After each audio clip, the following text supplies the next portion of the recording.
नमस्कार, हमारे साथ हैं हम इस समय हैं महिला कॉलेज खगौल में और हमारे साथ हैं डॉक्टर उषा विद्यार्थी जी।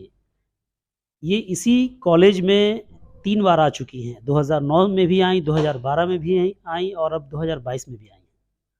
तो कहीं न कहीं एक ही कॉलेज में 3 बार आना इस बात को दर्शाता है, कि इनका कार्यकाल बहुत अच्छा रहा होगा और आज एक बीएड का एग्ज़ाम भी चल रहा है इस कॉलेज में। इसके बावजूद भी मेधा करियर चौपाल यहाँ लगाया गया और यह मेधा करियर चौपाल जो है बच्चों के करियर के लिए है। बच्चों के करियर के बारे में बताया जाता है यहाँ पर इस चौपाल में कि आप किस क्षेत्र में जाएँ, आपको सफलता मिलेगी। इसी सब क्रम में हम बात करते हैं यहाँ की जो प्राचार्या हैं डॉक्टर उषा विद्यार्थी जी से। मैम बताइए पूरे आज के जो कार्यक्रम आपके यहाँ हो रहा है, एग्ज़ाम भी है, चौपाल भी चल रहा है, सब कैसे मैनेज कर पा रही हैं?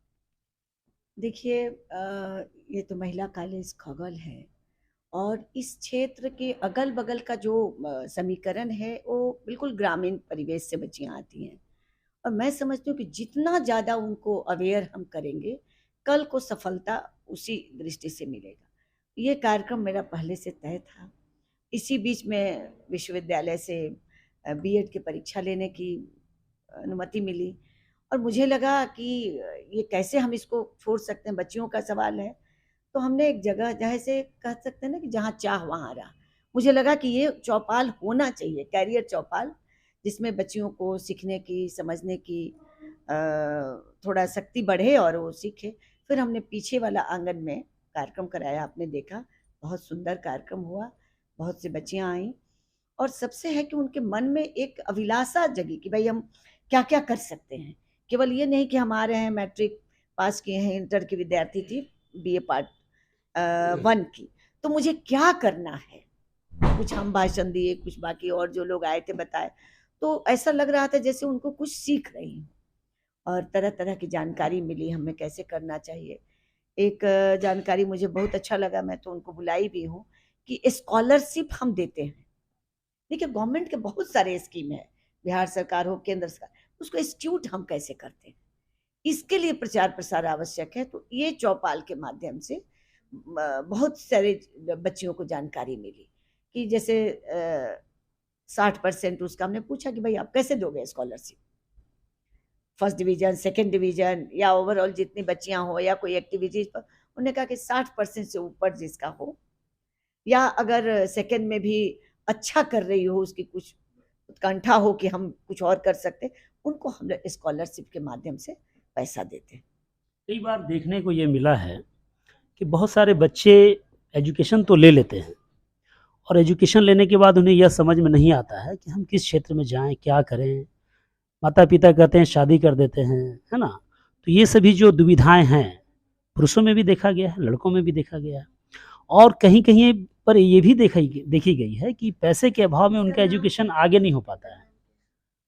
पैसे के अभाव में उनका एजुकेशन आगे नहीं हो पाता है, तो इसके लिए जो स्कॉलर वगैरह होता है, तो आपने अभी जो बताया बहुत अच्छी बात बताई, लेकिन मेरा ये एक सवाल है कि उन्हें लेने में जो कठिनाइयाँ होती हैं, वो किन-किन तरह की कठिनाइयाँ होती हैं और आपके द्वारा उसे कैसे सॉर्ट आउट किया जाता है? देखिए ये तो आपने बहुत ही अच्छा आपका प्रश्न है कि गवर्नमेंट से कोई भी चीज़ हो जाता है कि ये बच्चियों को सुविधा मिलेगी, लेकिन उसको लेने में जो प्रक्रिया आप जिसको कहते हैं, उसमें बहुत कठिनाई। उसमें हम आप जैसे लोग जहाँ बैठे हैं, उनको थोड़ा सहूलियत प्रदान करना होगा। इसको हम ना आपको बोल के तुरंत सहूलियत दे सकते हैं, जो बरसों-बरसों से चलता आ रहा है, उसको धीरे-धीरे खत्म हो रहा है कि सरकार ने जो नीतियाँ निर्धारित की, उसको एग्जीक्यूट कैसे करें। तो एग्जीक्यूट हम आप अगर उसको जल्दी कर देंगे, तो उसको लाभ मिल जाएगा। तो ये तो हम आप लोग जैसे सुविधा करेंगे, बाकी हमने उनका सब कार्ड लिया है कि फिर अलग से बुलाएँगे। कि आप कैसे-कैसे बच्चियों को आज तो आपने लखनऊ से कहीं दूसरे-दूसरे जगह से स्टेट से आकर उनके 3-4 स्टेट में चल रहा है प्रोग्राम। लेकिन आ कर के मेरे बच्चियों को अलग से बताइए कि आप कैसे उसमें क्या प्रक्रिया करना पड़ेगा। अभी हम लोग बैठेंगे भी बाद में। तो ये तो चलता रहता है, थोड़ा कम ज़्यादा लेकिन है, हमको लेना एक है। एक सवाल दिक्कतें आती हैं, लेकिन उसमें सफलता भी मिलती है। एक सवाल आपके साथ हमारा ये है कि कई कॉलेजेज़ में या स्कूलों में भी मैंने देखा है कि जो प्राचार्य हैं वहाँ के, वो स्टूडेंट्स के साथ बहुत अभद्र व्यवहार भी कर देते हैं। कोई ऐसा क्वेश्चन होता है जो सवाल उनसे किताब से नहीं हो, किताब से हटकर हो, सामाजिक सवाल भी हो, पूछते हैं बच्चे, तो उसका जवाब जो है वहाँ के प्रिंसिपल नहीं दे पाते हैं या फिर उसे झट ढंग से। आपको क्या लगता है कि क्या बच्चों के साथ ऐसा व्यवहार ठीक है? बच्चों के साथ देखिए, वो तो अभी कोमल बच्चे, उनको जितना हम, जैसे छोटा बच्चा को आप डांट के, आप उसको रुला करके नहीं उसके वो मना सकते हैं, उसको फुसला के मना सकते हैं। इधर उधर की बातें करके देखिएगा, वो बात भूल जाएगा और फिर रोना बंद कर देगा।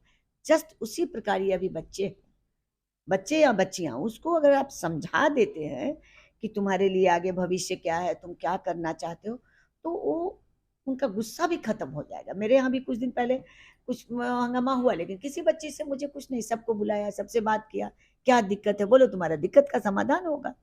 अभी हमने भाषण में भी कहा कि देखो, हम लोगों का जो जीवन है बच्चियों का, केवल ये लक्ष्य नहीं है कि बस हमारी 20 साल की उम्र हो गई तो शादी हो गई, शादी होकर ससुराल चले गए, हस्बैंड का सेवा किए, सास ससुर का सेवा किए, ये काम ही नहीं है। भारत माता इस देश में जब हमारा जन्म हुआ है, तो उस माता का कर्ज है। उस कर्ज को हम कैसे उतारेंगे? अपने करियर को ठीक करके। हम आईएएस बने, आईपीएस बने, इंजीनियर बने, डॉक्टर बने, समाज सेवी बने, तो ये कर्ज भी हमें उतारना है। केवल वो जो सामाजिक बेड़ी है, उस बेड़ी से अलग भी हट के हमको काम करना है। तो ऐसे करके हम अपने बच्चियों को थोड़ा समझाते रहते हैं, थोड़ा कुछ कुछ करते रहते, उससे बच्चियां से बहुत खुश होती है। उसमें से 1-8% भी अगर सीख जाती है, तो मुझे लगता है कि चलो मेरा जो एफर्ट जो हुआ वो सफल हुआ। और इस कॉलेज को मैं चाहती हूँ कि और अच्छा बने, आप लोग का सहयोग रहे, प्रचार प्रसार हो, बच्चियां पढ़ने आए तरह तरह के। अभी हम चाह रहे हैं कि इसका क्लास भी कुछ कराएं, पर्सनालिटी क्लास कराएं। अभी देखिए, संगीत के दूसरे जगह के टीचर बुला करके रोज संगीत का भी अभ्यास करा रहे हैं। तो इस जूडो कराटे में भी हमारे यहाँ लड़कियां आई और मिली हैं, उनको हम लोग बाहर भेज रहे हैं। तो इस प्रकार से जितनी अच्छी बच्चियां हैं, उसको चुन चुन करके हम लोग और उसको आगे भेजना हमारा काम है। और मैं अपना काम अपने ढंग से करती हूँ। बहुत बहुत बहुत बहुत धन्यवाद। तो ये थी उषा विद्यार्थी जी, विचारों की धनी। बहुत अच्छे से इन्होंने बात किया, समझाया। बहुत कोमल मन, बहुत अच्छी विचार, ऊंची सोच, और हर दिन नए नित्य आयाम, नया नया प्रयोग करते हैं अपने कॉलेजेस में, बच्चों का भविष्य फ्यूचर कितना ब्राइट हो इसके लिए। और आशा करते हैं कि मैम कॉलेज में बनी रहें और इसी तरह से अपने छात्रों को, छात्राओं को आगे की ओर ले जाने में निरंतर प्रयास करते रहें। मैं आदम परवेज़, खगौल, पटना से।